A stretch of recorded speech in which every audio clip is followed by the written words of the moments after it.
I'm Donald Moffat. And I'm Heather Menzies. Logan's Run will not be on tonight. But stay tuned for the Charlie Brown special and the Fat Albert Halloween special. And we'll be back next Monday night.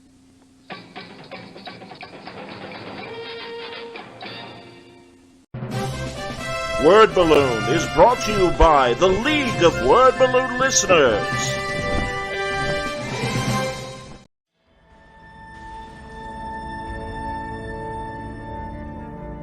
That's, me kind of doing a very light take on the version of Batman I was raised by, which is sort of post-Neil Adams take, which he was doing the year I was born.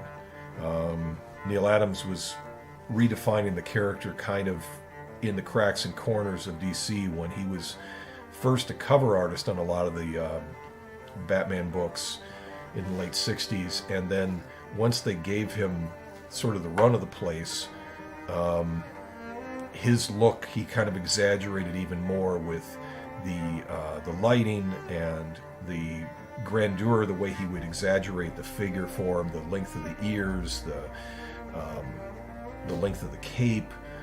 A lot of it was just sort of aesthetics. He wasn't really changing the costume per se.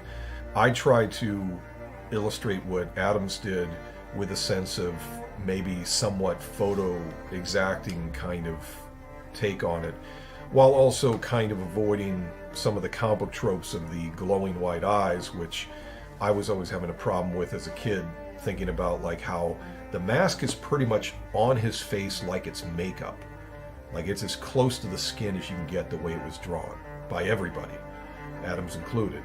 And if that's the case, there's no room to hide the eyelashes for the human being wearing this mask, so basically just his natural eyes showing, but you can hide that in shadow.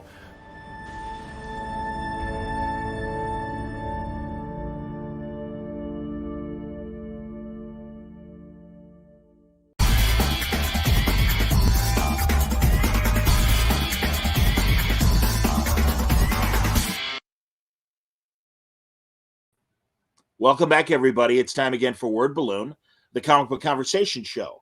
John Suntress here. Happy to welcome Jim McLauchlin, a guy that I've worked with over the last few years, but a longtime admirer of his body of work and his great work that he does for the Hero Initiative. And we're going to talk about, among other things, a very cool event that he's got coming up in just a couple of weeks at UCLA. Welcome, Jim. Hey, thanks a lot, John. Good to see you, friend. Likewise, my man. And this event you've got coming up, I've already had Howard Chaykin and Mark Waid talking about this event, Comic Book U, which is excellent. And as the right there on the top, it says, everybody, learning how to create comics and graphic novels. Well, these are two of the masters. And, a year or two ago, I know they did a truncated version of this where they specified on a great Captain America scene and broke it down. And they've worked together before in this way of teaching, combining visuals and script. But tell us about the event. Absolutely. And it's kind of interesting when you're talking about Chaykin and Waid have worked together. And Chaykin always says that there are many people who are both comic writers and artists who get it. But there are really only two writers that he will work with every time writers who understand the landscape and the architecture of the comic page. And those two writers are Mark Guggenheim and Mark Waid.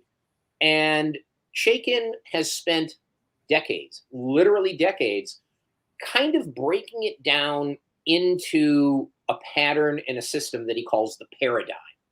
And I started working with him on the paradigm several years ago. He had like a 1-hour presentation that would really give you that, show you what figures moving across a comics page, what it means in terms of them moving in time and space, and also in journey and what the characters were doing, what all this meant. He had done the paradigm enough times that he actually has developed a paradigm 2 and a paradigm part 3. At the same time, he's been working with Waid on this stuff. And I was actually having lunch with Mark Waid several months ago. And at the end of our conversation, right as we were about to leave, we were kind of lamenting a bit of what I would call a brain drain in the comics business. There are so many smart people, so many great editors who have now shuffled off this mortal coil and perhaps have not been replaced. You know, there are people like Denny O'Neil, or people like Dick Giordano, or people like Archie Goodwin, who are absolutely revered and wonderful human beings, but also just had so much up here, so much knowledge. And that knowledge doesn't necessarily get passed along in any sort of a chain of command sense. So there's these gaps. There's a lot of stuff missing. And both Mark and Howard are very passionate about teaching. So right at the end of our conversation, you know, I kind of posited, you know, maybe this is sake of argument. Maybe we take the two of you, put you together. We could do something. It's a big honking seminar. We teach people about this, whatever. We could do it quarterly. We could do it in 4 regions across the country. And even as I was saying this, there was something in my head just saying, shut up, Jim, shut up, Jim, shut up, Jim. What I'm doing is I'm creating one metric buttload of work for myself that might or might not actually bear any fruit. But we decided to roll the dice and give it a shot anyway. And, you know, after the conversation with Waid, I said, how about if I called Chaykin, tell him what we talked about? He said, yeah, that's a great idea. Give him a call. I got home, I picked up the phone, I started filling Chaykin in. I got maybe 30 seconds into it, and Chaykin in his very Chaykin-like way was like, shut up, I'm in, all in, let's go. And I'm like, okay, here we go. So long story short, yeah, this is an all-day sucker. This is 7 hours at UCLA on a Saturday. We're doing it on a Saturday, so fortunately you can shake yourself loose if you're of the mind. But it's coming up Saturday, November 18th at UCLA at Ackerman Hall. Tickets are available. If anybody wants to scan that QR code you see on that flyer right now, you can do so. That'll take you right to the website. Saturday, November 18th, Howard Chaykin plus Mark Waid giving you every basic you need to be a comic storyteller. And the things that I think are very interesting so far is, you know, I got an email from a mom who said, my 12-year-old kid is into this, you know, and we signed him up. He is so looking forward to this. We have working professionals, you know, people who have been, you know, professional writers for 20 or 30 years, but they want the lifelong learning thing. You know, they want to be able to spend some time soaking themselves back in it, like they're students again. And listen, it's a little bit of a refresher for them, but it's also something new at the same time. So the one thing I think I'm really most excited about is you're going to have people who are 20-year-old working professionals sitting alongside people who weren't even born 20 years ago, all getting this knowledge from two guys who, when you combine them, have almost 100 years, you know, worth of experience in this business and are very passionate about passing along this kind of education. It was always great to hear that both at DC and Marvel, they would have these chalk talks, as they were called, where artists and storytellers would really kind of explain. And a lot of my friends have been the teachers of these things, like Howard. Brian Bendis has done those kind of things from a writer's capacity. And also at cons, like you said, that Howard would do these 1-hour things. I went to a couple of Mark's writers seminars at conventions, Wizard conventions, in fact, back, almost 20 years ago. So I know these guys know what they're talking about. And and I mean, and it also, isn't it interesting? You're right, in terms of a lot of the modern editors, and no disrespect to anybody specifically, but I do know a great name creator, both artist, writer, who is given young editors to train, that his books would then go to these people. And it was weird, like the tail was wagging the dog, where the writer is like, well, you really ought to, this is the way you handle it when you have this kind of situation, which I get it, because the guy was incredibly experienced and still is, by the way, and he's still in the business. But yeah, it's tough to teach that skill, and that's an important skill. And then also for writers or creators now that are jumping in and stuff, you need a good critical eye to watch this stuff. And I think that's where this thing that you're planning and stuff, Comic Book U, is really going to help them out. Yeah. And, it's kind of funny. I actually, I don't consider myself a writer of fiction by any stretch of the imagination, but Devil's Due Comics has a license to do comics based on Trailer Park Boys. And I don't know if you or your audience might be familiar, but it's this Canadian comedy series about these ne'er-do-wells who live in a trailer park, and they're petty criminals, but they're best buddies, and they would die for the next guy. They would kill for that next guy. And it's all very funny. It's well-meaning bad people doing bad things. And Devil's Due is doing the comics. They're doing some anthology stuff. I had an idea for like a short story. It was a 3-4 page story. And I sent them a quick pitch, and they said, "Yeah, this is great. We'll take Oh, this." great. Okay, so I wrote the thing, but when I did it, I really tried as best I could to apply myself. And again, I'm a journalist. I write nonfiction. I don't write fiction, but I tried to apply Chaykin's principles and the paradigm and what I understood of it to the story, so it would make sense visually. I can write words. I'm not so good at writing words that can be translated into pictures, but I tried my best to do it. At the end of the day, I said, "Hey man, I realize this is like a dink project, but I've written this. It's really short. It's a script for a 3-4 page story. I've tried to apply your principles. Can you take a look at it? Let me know what you think." He's like, "Fine, send it over." I send it over to Chaykin. He calls me back 10 minutes later and goes, "It's just easier if I lay it out for you." So literally he sent me over thumbnail layouts on it, which I then passed along to the artist. And basically I could see, oh, I got this and I got this and I got 80% of this, but Chaykin hit the rest of the marks.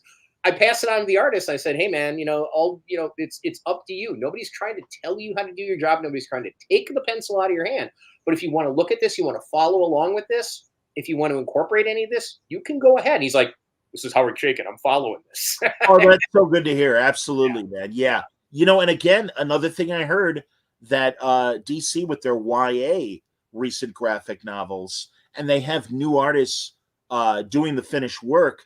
They went to an old vet, and the old vet is breaking it down for them, because as good as they are visually, they don't have the language of storytelling in comic form, and they need that extra thing, which is great.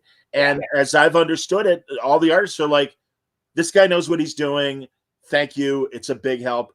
And now we have fresh art, but it has that underneath the blueprint of this is what works. I always remember Ditko's 20 panels that work, or however many it is. Wally Wood. Thank you, man. Of course, it's what you see. There you go. I've already E1 if you're scoring at home.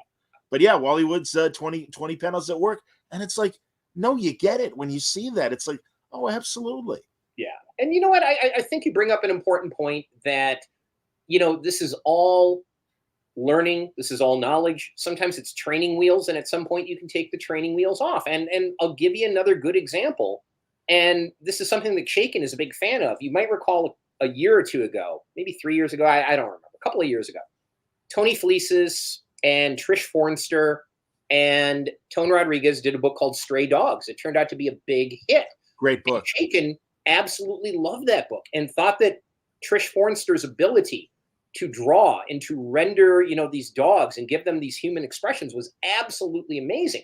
And I think he's right. But one thing that they did is they actually had Tone Rodriguez do the layouts for Trish, because Trish had more of an illustrating background, more of an animation type background, perhaps not quite as solid with the storytelling background, at least at this point in her career. But by having somebody like Tone, who's good buddies with Tony, they've worked together forever, it was able to give everybody, a really rock solid foundation, and really turned into a project that was pretty much universally loved, sold like crazy. And I think, has really helped propel Trish's career in comics as well. And, again, I think the important part to really think about in what you said there is none of this is cheating. None of this is a shortcut. No. None of this is taking an easy road. This is learning, man. And again, even in a very short 3-4 page story, trying to come in and incorporate what I thought I had learned, I realized what I did learn and what I still didn't. And, there was an artist who was like, "Oh my God, this is great. I actually get to follow Howard Chaykin's layouts." And it works. It works. And again, the stuff that both Chaykin and Waid will talk about as part of this, it is translatable. Another thing that does happen, and, keep in mind, Chaykin had a career writing television as well. With the recent Writers Guild strike, Chaykin got 473 phone calls, from other TV writers and stuff like that, who basically said, "Oh, we're on strike. I got to do something. I'll do a comic book. Yeah, that's easy. You go tell me, set me up with an editor or something like that." He's like, no, because you don't know what you're doing. There are skills that are translatable, but you don't know how to translate them yet. And a lot of what Chaykin does, again, the term he will use is, we are graphic designers, comic artists are graphic designers in service of narrative. And what he is doing is creating a picture with narrative value. And again, Waid is a guy who also really intrinsically gets, this isn't just somebody illustrating my script. This is me helping the artist to be able to create visuals that will make sense. Hopefully my words already make sense, but I'm going to help the artist make the visuals make sense as well. And when you combine that, boom, magic, man. I hear you, man. And again, two guys that really know what they're doing in that respect. G. Corojo is talking about your past, and he just wanted to thank you for Wizard Magazine, helping comic creators in the need with the Hero Initiative. Absolutely. He says he started reading Wizard with issue 150 and stayed with it to almost its end. Cool. So, nice little comment there. Thank you very much, friend. Absolutely. And on my Patreon page, one of my League of Word Balloon listeners, Sean, wanted to know, at one point, being in an issue of Wizard was the comic equivalent of being on Johnny Carson. I always wondered what lengths publishers would go to get their next book on the cover. Maybe. Everybody wants to think of like it's 1956 radio and there's a payola scam. There really wasn't. From time to time, I will tell you this, and I'll leave the specific name out of this. I got a call one time from a writer, from a comic writer, and he basically said like, "Oh, hey, you tell me, what do you need? What I got to do to get some more ink? Do you want Johnny Walker Red, Johnny Walker Black?" I'm like, "Are you kidding me, man? You're gonna bribe me? Do it right. Send me Johnny Walker Blue." That's Johnny right, the high end shit. Absolutely. $200 a bottle. I'm aware. I shit you not. I had 16 bottles of Johnny Walker Blue delivered to me at the office. 16 bottles of Johnny Walker Blue next day. I got a call from the front desk saying, "There's two really big, heavy packages here that came from you." I'm like, okay. I go there. I'm like, oh my God. I called him up. I said, "Listen." He goes, "I know what you're going to say. I know what you're going to say. Totally inappropriate. I shouldn't have done that." I'm like, "Yeah, you're right." I said, "All due respect, I got to send this back. You get it." He's like, "Okay, I get it. I'm sorry. You can keep one bottle for yourself." I'm like, "Nah, dude, I'm sending the whole thing back." But again, everybody kind of wants to think, again, it's 1956 payola radio or something like that. It really wasn't. I like to think, and maybe I'm wrong, but there was, especially in terms of covers. You know how the cover is on a magazine. Who you putting on the cover of a sports magazine? You want Michael Jordan on that cover. Here you go, the Avengers. Something big, something recognizable, something in the moment, something that is, going to sell the magazine. That's what a magazine cover should be. It was part, want of a better term, meritocracy, but it was also driven by what is going to be the cover that is going to help move copies of this issue. So, every now and then there was a weird marketing campaign. Like there was one, I can't even remember who it was. It was some small publisher who is no longer around. And at the time, we didn't even know who they were. But again, 8 people at the office get a FedEx package. We open it up and it's like 6 chrome briefcases all locked, with a little combo lock. And we're like, what the hell is this? And there's no fucking return address on it. We're all like, oh, okay, this is weird. Whatever. Put them in the corner.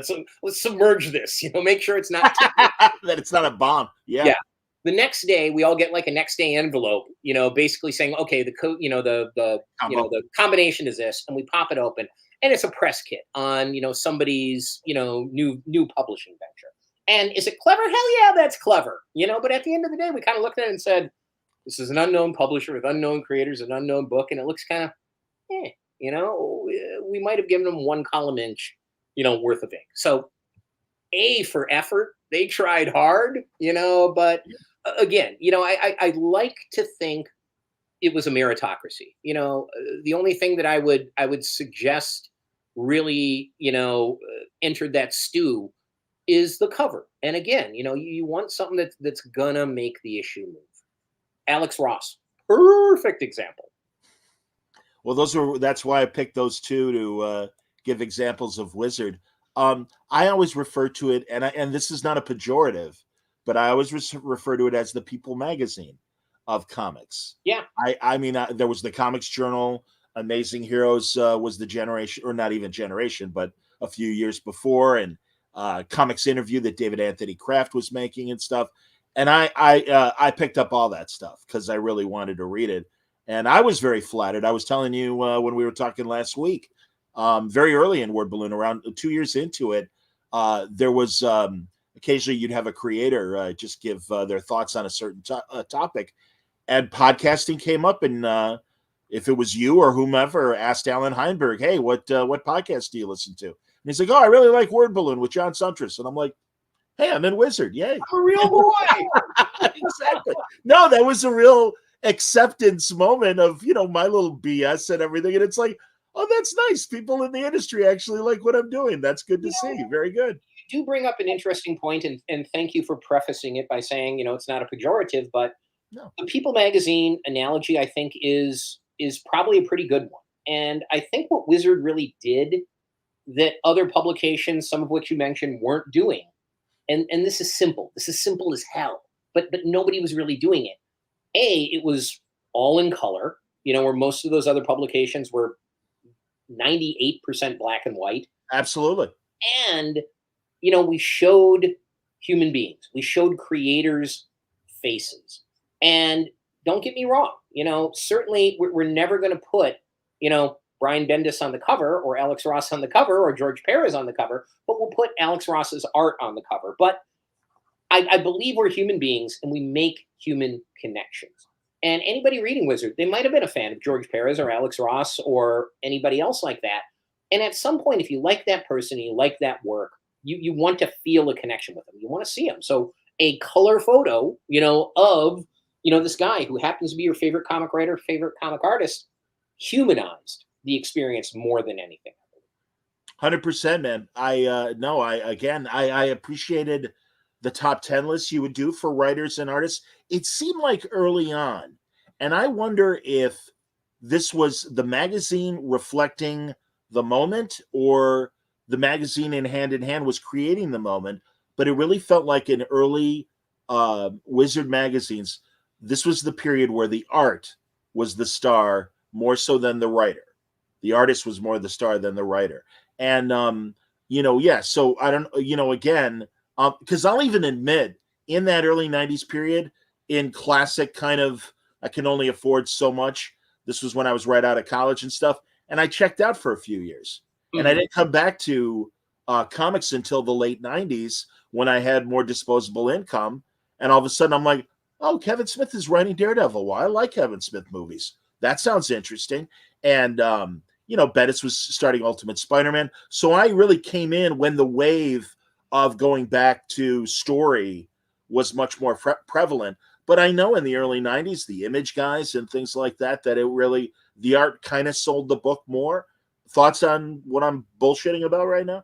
Yeah, I think that makes a lot of sense. And, you bring up also an interesting kind of chicken egg conundrum with, reflecting the moment or making the moment. And sometimes it's a little bit hard to separate those two. But I would agree with you, when Image Comics came along, that was that was a bomb blast. There's no doubt about it. And these were a bunch of guys who had reputations as artists, had somewhere between zero and very limited experience as writers, but suddenly, they're creating a brand new company that was very artistically focused and artistically driven and became the biggest thing in the industry overnight. So you can't ignore a moment like that, but I think strangely enough, again, by the late 90s and, Kevin Smith, this, and, the Marvel Ultimate books, that, and Brian Bendis and so on, everything's on a pendulum, man. If the pendulum started over here, it had swung back over there, years later. And certainly I think, again, in trying to be reflective of the moment and what was around, yeah, early 90s, certainly I think much more that was going on in the magazine, was perhaps focused more on the artists involved. But by late in the decade, yeah, that pendulum had swung back. So certainly,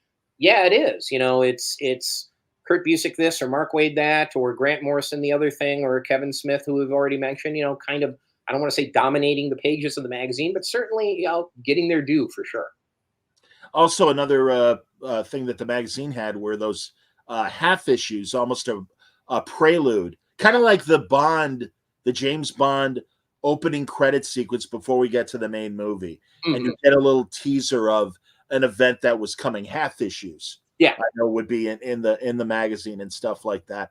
Was that an easy sell to the big two when you guys would do that? It really depended on who you were dealing with. DC at the time was a very traditional, rock-ribbed, old-school kind of publisher. They had their way of doing things, and they would not deviate from that very much at all. Pretty much any of the smaller guys. In Image, even though they didn't start small, they at least started with that very independent spirit. Chaos Comics or something like that. Any of the people who were number two, so they had to try harder, bet your happy ass they were trying harder.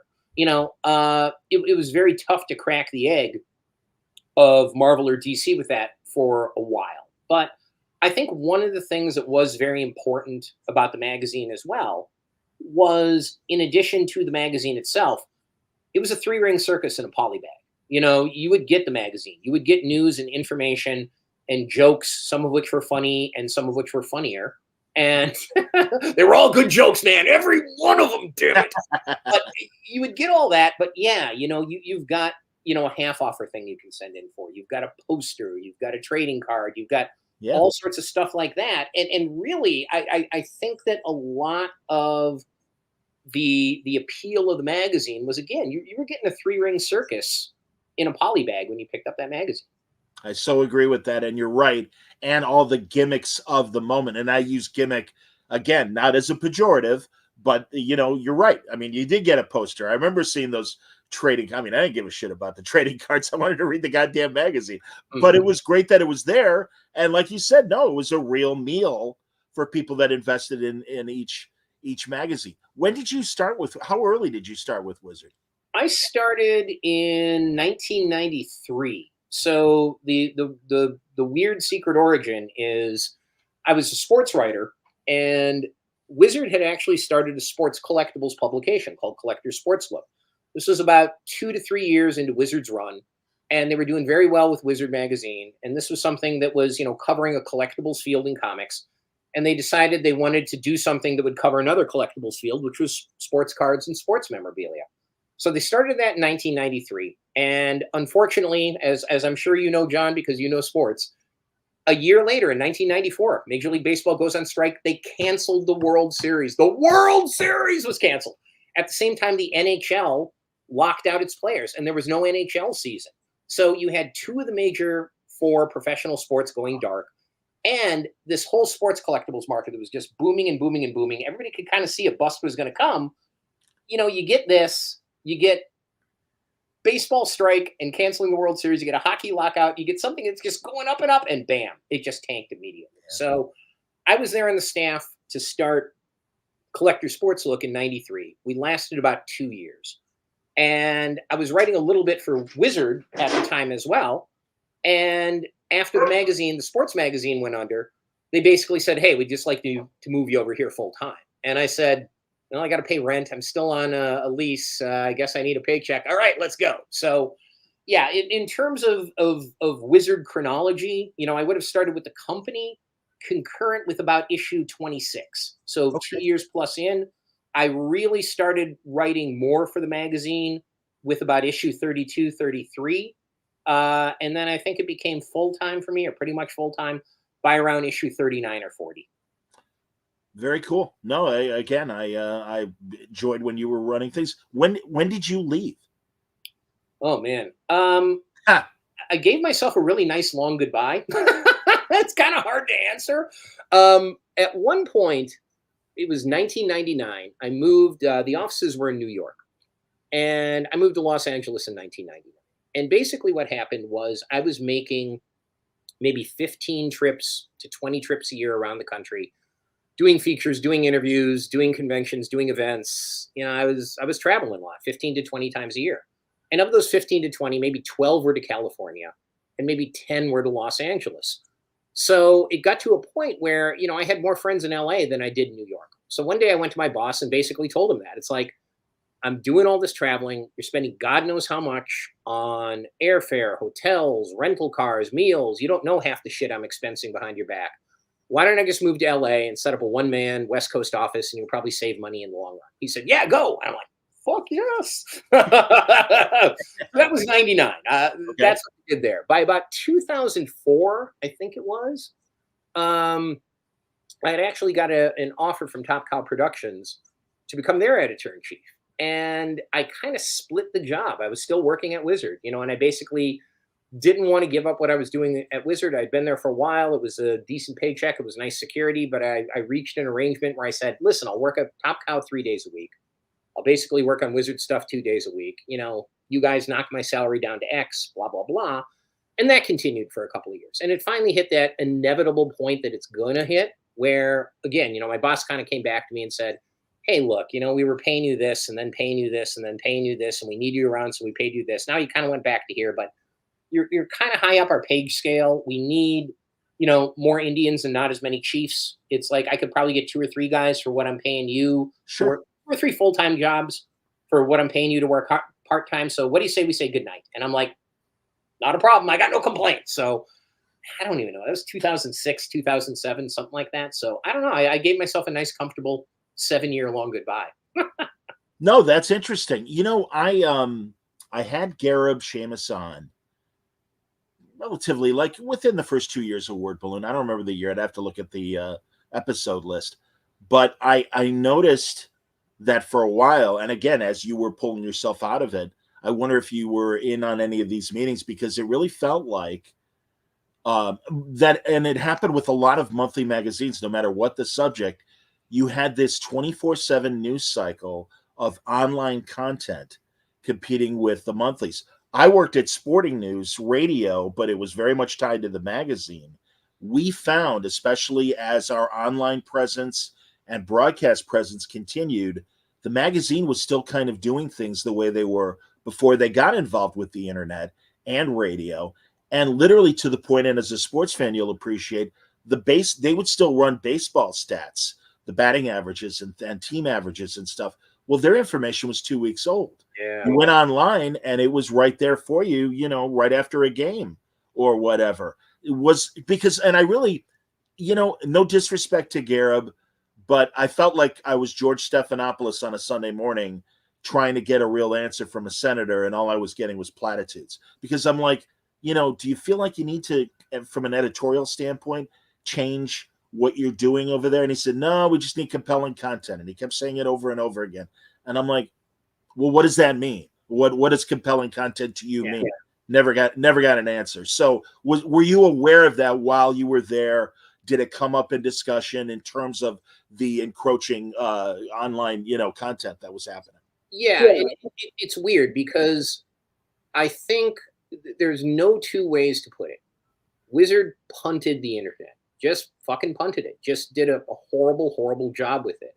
And, I was sitting in meetings where nobody actually stood up and said this, but you could look around the room and you could see everybody was thinking. Everybody was thinking Wizard Magazine is a delivery vehicle for news and information about comic books that costs $4.50 a month. The internet can be a delivery vehicle for news and information about comic books that costs nothing. Oh shit. Let's just keep our heads down as long as we can and keep riding this as long as we can and pray that something changes or goes away or whatever the hell it was. And again, I wish I would have stood up and said that. This is what we're all thinking, guys. Somebody do something. I didn't do it, but you could see it. It was weird. It was bizarre. Coupled with that, and again, you got to put yourself back in that place. In the more nascent days of the internet, look, there was an AOL disc literally in Velveeta cheese. I mean, they were literally bundling AOL discs with boxes of Velveeta at the grocery store. We all saw them. And it was there at Wizard every month and so on and so forth. In the most nascent days of the internet, AOL was this juggernaut. And you were literally paying by the minute to use AOL. AOL had a number of partners, Wizard was one of them. Oh. Wizard had its own, indigenous site within AOL. And if you were paying literally $2 a minute to use AOL and you spent that time on Wizard's site, we would get some trickle down residual royalty from that. in the earliest days of the internet, dude, we were making 100 grand a month off of AOL. I mean, it was insane. And again, we're just sitting here going, this is great. But then all of a sudden it opened up and the internet became more than ultra nerds and grandma who could use AOL. And there was no easy way to port or monetize what was happening next. And look, I mean, so many places, you know, it's, you know, I don't know if sad is the word. Is it sad? Is it inevitable? Is it both? The sporting news is the ultimate in legacy media, man. I mean, and again, when I was in elementary school, I would go to my school library. I would read the sporting news every week because that's where you got the full baseball stats. It didn't matter that it was a week old. It was the best you could get at that time. But, you know, the world changed and they got crushed. I wrote for Playboy, you know, great magazine. We've all kind of joked, oh, I read Playboy, but for the articles. I was one of those guys doing it. No, there's good articles there. Playboy also had naked ladies, and there's now pretty much an infinite supply of naked ladies on the internet for free. So the internet crushed something like the sporting news. It crushed something like Playboy. There are 1,053,000, you know, internet startups that crashed and burned. I mean, another funny story, just time and place. In the booming days of the dot-com economy, you know, you'd hear about this company that started yesterday and suddenly they're trading for $270 a share and they've got a market, you know, cap evaluation of $300 million or something like that. The world was on fire. I mean, it was crazy. And one thing that happened at the height of that dot-com economy was your launch party. All these people would have their launch party for their new company, you know, whatever. We're kibble.com. We're going to be the dog food supplier to the internet, whatever.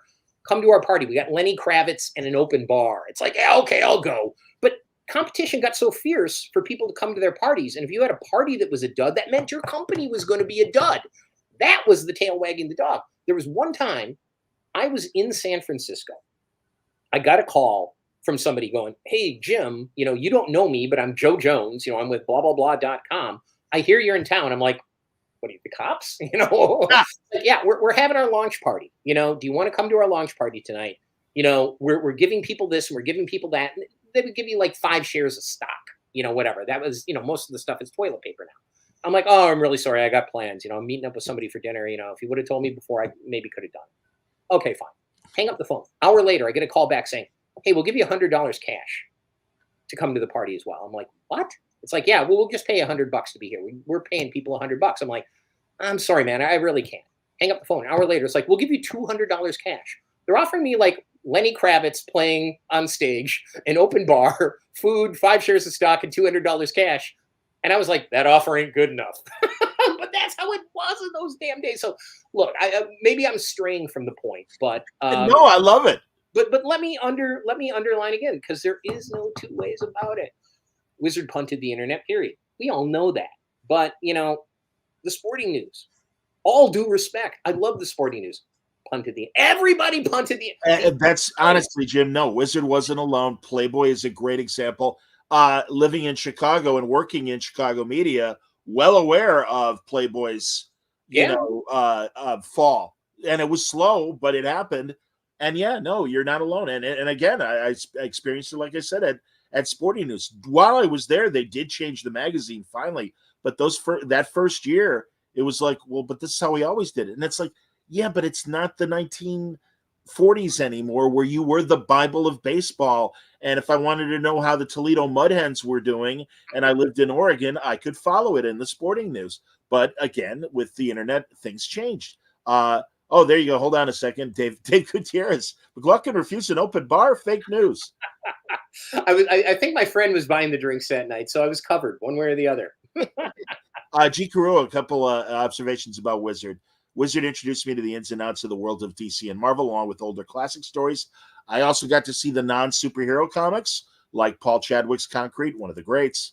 And he also says it and informed him sometimes the exploitive and tragic world of creators. It bummed me out to see how poorly Nightcrawler, Storm, Colossus co-creator Dave Cockrum was doing. Absolutely, man. And again, that could be a good transition to talk about the Hero Initiative and the great work that you do with Hero every year. That could be. And honestly, let me address that other point really quick as well. And I think that one thing that people tend to forget sometimes. And, Wizard, to a certain extent, was top 40 radio. You're going to get your Batman, your Superman, your Spider-Man, your Fantastic Four kind of stuff. But, your friend there mentioned Concrete, and there's a million other things like that. We used to do very extensive market research once a year. We would hire an outside firm to sit down with focus groups and read the magazine and tell us what they liked and what they didn't like. And we basically had two categories. We had sort of heavy users, people who were comic fans, and casual users, people who were mom, dad, and the kids. And in each instance, the column or department that would poll the worst among these focus groups was something called Palmer's Picks. And Palmer's Picks was Tom Palmer Jr., who was doing a write-up on some sort of a small press, some sort of an indie something. And it was just never popular with our audience. But that is where people might have found out about Concrete for the first time, or Love and Rockets, or Strangers in Paradise, or any of a number of things like that. And even though it was always, at the absolute bottom of these approval scores and these likeness scores in both groups, I will tell you this. I was the guy standing up in meetings screaming, we ain't fucking getting rid of that. You can't get rid of that. That is the important counterpoint. That is the vegetables, that we're working in around our candy. And it was important. And again, that helped. Perhaps, look, don't get me wrong. I have undying love and respect for Terry Moore. And Terry Moore is going to be Terry Moore one way or the other. But the fact that he might have been getting some ink in Wizard early on when Strangers in Paradise was not well known probably helped him. It was probably an accelerant. I think Terry, if he's being honest with himself, I would hope would say, yeah, it helped. And please don't get me wrong. That guy's a giant. That guy is genius. Absolutely brilliant. But it certainly helps. And I think it was important, and we helped, get some titles off the ground. We helped some careers. We helped build some people on something like that. So it was important. There's no doubt about it. Absolutely. And of course, then, the era of superhero movies, well before Iron Man in 2008, you had the X-Men movies in 99, you had the Spider-Man movies, when Avi Arad was running Marvel. That certainly had to have helped Wizard. And all of a sudden, even a more mainstream subject to put on the covers as much as what was happening in the comic books. Again, I would think mutually beneficial for the studios and for Wizard. Yeah. It's interesting as well. And this does become kind of the double-edged sword. And, here's a tiny bit of behind the curtain, for your audience. Before we started, John and I were talking a little bit about comic conventions, and some that are very much in the bullseye, some that really cater to the hardcore audience. I think Baltimore Comic-Con, my opinion, the best there. The best. They cater to that crowd. You've got so many of these other things, very often run by the larger corporate interests, by Fan Expo, by Reed, whatever, that do want to appeal more to Main Street America. And there's nothing wrong with that as well. But one thing kind of parallel that happened with Wizard, as soon as you started to get, quote unquote, the beautiful people who you could put on the cover, instead of just, artwork by George Perez or Alex Ross drawing representations of the beautiful people, that became a little bit more of a driving force.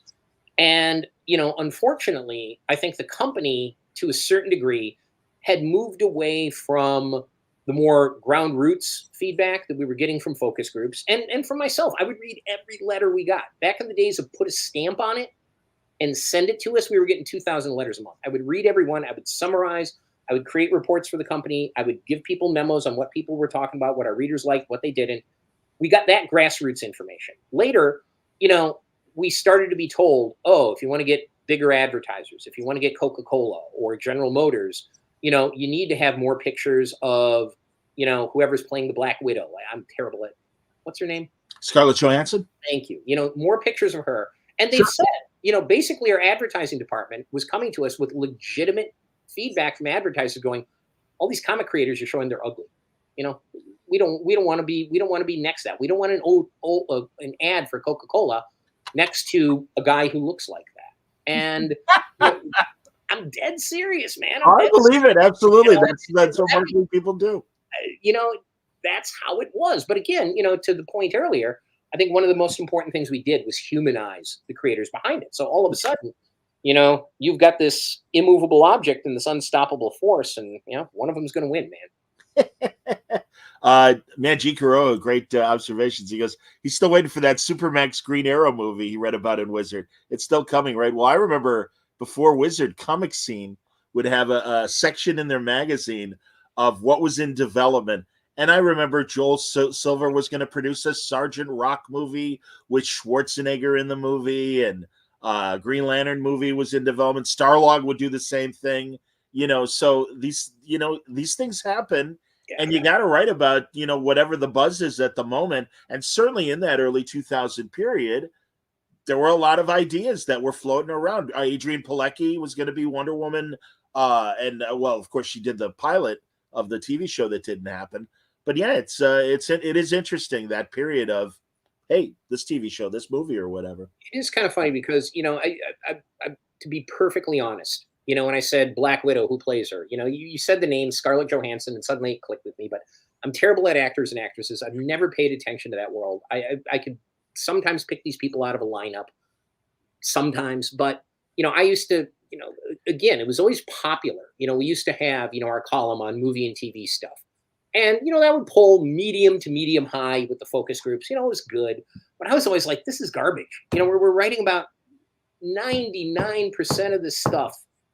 It's vapor. It's never going to happen. And again, 99% of it never did until one clicked.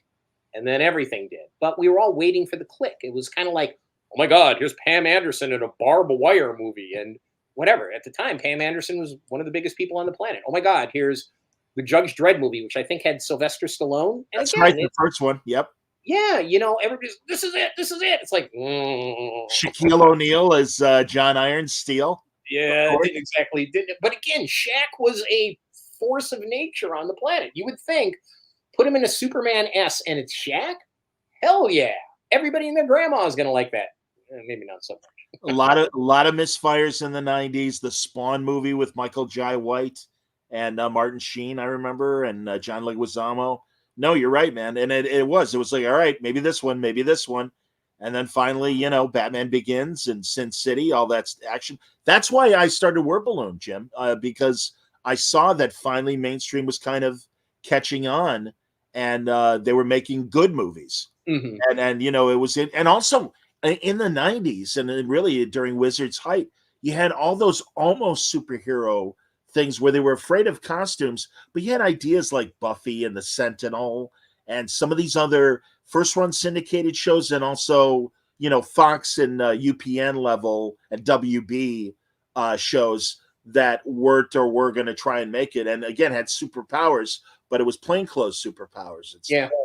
So that's a good point. And look, I mean, I think for anybody who is, either a fan of comics or a fan of the characters or a fan of, let's call it for the sake of this argument, I don't know, like, spectacular adventure fiction.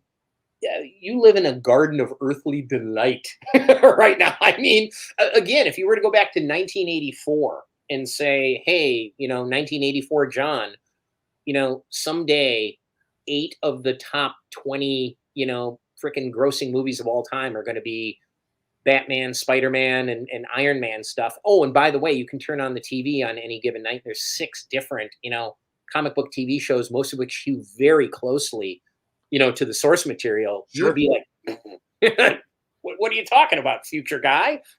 You're crazy. You're 100% right. No, here's where we are, man. So, take the W. Do you think, because there is a little bit of a malaise, to use a Jimmy Carter word, as far as the reaction to some of the current films and TV? I just think they kind of got in a rut. They're kind of telling the same stories over and over again.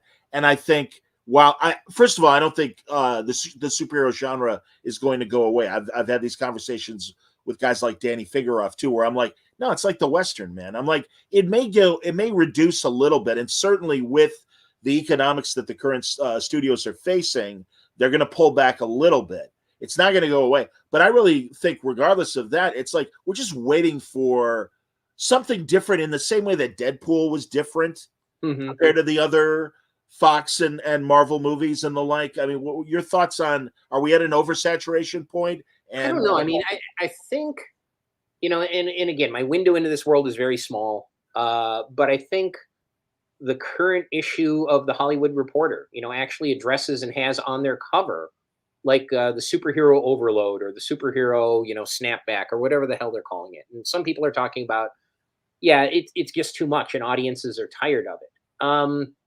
Yeah, it's weird because, again, I really don't understand the economics of it, because very often you're dealing with something that needs to cost at least 200 million effing dollars to even be viable, and needs to gross like $400 million, or it's not considered a success. And those numbers are a little bit beyond my ken, to understand. So I don't know. I mean, maybe your analogy of the Western might be a good one. I think we can probably argue in terms of movies and TV and stuff like that. Westerns might have been at their height of their power in, say, the late 50s, early 1960s. And certainly they cratered for a while after that. But certainly if you look by the late 60s and you've got Clint Eastwood doing both the spaghetti Western stuff and something like Outlaw Josie Wales, which is one of the best damn movies of all time. I mean, it's gonna peak and valley, and maybe the peak has already been at its highest, like it might have been for Westerns in 1959. And that's fine, provided you hit other mountaintops, and it's totally cool. It doesn't have to be $1 trillion every damn week to be considered a success. Well, tell that to the studios, because I do think the B word, the billion word, with the success of the Star Wars movies and some of the Marvel movies, and it's funny because you say 400 million. I remember Man of Steel. Oh, that kind of underperformed. It only made $700 million, and it's like, guys, I don't know what you're looking for, but okay. Let's with the remaining time we have. Hero Initiative. How are things going? How are things going in the current post-COVID convention environment? Conventions, I think, are pretty robust right now. And again, we hit on it a little bit. There's definitely some stuff, that really plays to the center of the bullseye. Those are the ones I tend to like, because that's kind of where I live. There are other ones that are more broad-based and hit more mom, dad, and the kids. But I think the good news is mom, dad, and the kids also find the ones that are the center of the bullseye. And there are some relatively new events that are really good. There is a guy by the name of J.D. Sutphin, and he comes from a radio background. You'll appreciate that. He worked in radio promotions. He was a concert promoter. One day he decided, I'm going to do this for myself instead of doing it for the man. And he said, I know how to do radio promotions. I know how to promote a music festival. A music festival is kind of like a comic convention with different people. He started 2 conventions a year in Roanoke, Virginia, and one in Washington, D.C., and he's knocking it out of the park. He's doing a great job. There's a guy named Donald Youngling who's doing a convention in Memphis, the Memphis Comic Expo, which is absolutely amazing. And all of those events, the events from Roanoke and Washington, D.C., which the company's name is Big Lick Entertainment, out of the Big Lick district, I guess, of Virginia around Roanoke. And Memphis, I mean, those are great events. And I think the business is very robust. Something like San Diego is always going to be San Diego. San Diego has become, and again, you'll appreciate this, John, the great Yogi Berra quote, nobody goes there anymore. It's too crowded, but that's really what it's become. So much of that middle of the bullseye comic audience has said, screw it. I ain't going here no more. It is too crowded. But for every one person who goes, 10 more people want to get in. It's fun. I think you can exist on either level, at any time, and people will find what they want to find. Something like San Diego is a Taylor Swift concert. It's the kind of thing where, they crashed the damn ticketing system and it's that popular. Think about it, for something that so many people, at least in my view, it, again, at the center of the bullseye, denigrate. And I know a shitload, you probably know a shitload as well, of comic creators are like, I'm never going there again. It ain't what it used to be. You're right. It ain't what it used to be. No. It is what it is now. Cherish your memories. You don't have to go back in. Fair enough, man. We can wrap up. Wesley is right. Perhaps more non-superhero movies, maybe like the recent Bodies. Shelley Bond and I were talking about the Netflix Bodies, based on the comic of Vertigo from back in the day. Mm-hmm. And it's pretty cool that that's happening. Well, that happened from the start. We know Road to Perdition was right there alongside Sin City and Batman Begins, and was a huge thing. History of Violence is another great thing. But to wrap up, man, no, I'm really excited about this Comic Book U event that you've got coming up. and it's on November 18th, everybody, at Ackerman Hall at UCLA. 7 hours, everybody, of intense lessons from two of the masters, Howard Chaykin and Mark Waid. And I know it's going to be great, man. And I hope you guys do branch out and it comes regionally. I hope you'll wind up in or near Chicago and give me an excuse to come by and see it firsthand. Maybe we'll even pay you $200 cash and an open bar, and we'll have Lenny Kravitz play. I don't know. I can't guarantee that, but I'll see what we can do. And let me hop back really quick, and I'm very sorry. We digressed a couple of times. No problem. The other big thing on the plate is Hero Initiative, which is the charity that helps comic book creators in medical or financial need. And, I often tell people that my job in running Hero, I kind of consider myself 50% a party planner and 50% a caseworker. And really, the party planning stuff is creating the event, creating the product, creating something that generates revenue, which then turns into, it feeds the caseworking type stuff, where there literally are, creators who are 2 seconds away from eviction, or sometimes have been evicted before they pick up the phone and call us, or, people who literally can't afford groceries, for crying out loud. I think the one good thing that we've kind of stumbled upon, and it really was a stumble upon, but it's worked very well. I'll use Tom Zucco as an example. Tom Zucco has been a colorist for DC all throughout the 80s, all throughout the 90s. And I often tell people, and it's very true, he's colored everything from Scooby-Doo to Hellblazer and everything in between. Tom is a little bit older now. He's had some blood and circulatory problems with blood clots and so on, and that cascades into other problems. And from time to time, something would happen with Tom. He would be flat on his back for 3 months, and we'd have to put a $5,000 Band-Aid on whatever the Tom Zucco problem du jour was. After a little while, we kind of took and said, okay, we now have a track record. We can kind of turn around and reverse engineer Tom Zucco instead of waiting for the next thing to blow up. What Tom really needs is about $900 a month extra to keep his shit together, to keep things going, And as Tom is out there hustling for freelance jobs, if he has some basic income that he knows is there, that alleviates a certain amount of stress, which helps him mentally and helps him physically, and it allows him to concentrate a little bit more on doing good work and doing creative work, which makes him more viable, which makes him feel better at the same time. And really what we kind of did is we took the Stockton basic living experiment. Stockton, California, identified a population several years ago of people who were like kind of the working poor, people who were barely paying the bills, barely making it by, but they were also in a tight enough spot where the minute you have one big car repair or if something goes wrong, you might get evicted, and now you're going to go rob a 7-Eleven. So they identified a population. They started giving people $300, $400 a month. They found out that, oh my God, people are using this not to buy, cigarettes and booze. They're using it to buy groceries and pay the rent. And it improved the lives of so many of these people and really improved the general welfare of the entire city of Stockton so much. And that has now been duplicated by other cities, including, I'm proud to say, the place of my birth, St. Paul, Minnesota, now has a basic income program for many of its residents. So what we've kind of done is taken that Stockton example, applied that to Tom Zucco, and found out it works. It works. Tom's life has gotten tremendously better. And in many other instances, there are other creators with the same sort of thing, where we kind of say, hey, listen, this happened to you here. This happened to you here. This happened to you here. This is happening on an uneven interval, 3 months here, 9 months there. Maybe you're okay for a year. Why don't we just flatten that curve, man? And almost invariably, it's working. And if the truth be told, it's made so many creators' lives better, and it's made my job easier too at the same time, which I'm a big fan of. So, the world is far from perfect. We all know that, but, we plug along. Heroinitiative.org is the website. Go there, send us $5. Whenever anybody asks, what can I do? Well, I say send us $10. $10 is better. Comic fans, I love them. They tend to come up with elaborate plans. Oh, if you do this and do that and do this and do that and get this guy to do this and have this creator do this and create this and blah, blah, blah, maybe you could sell it. It's like $10. Give us $10. Heroinitiative.org. If you want to help keep Tom Zucco in bacon and beans, send us $10. I appreciate it. So does Tom.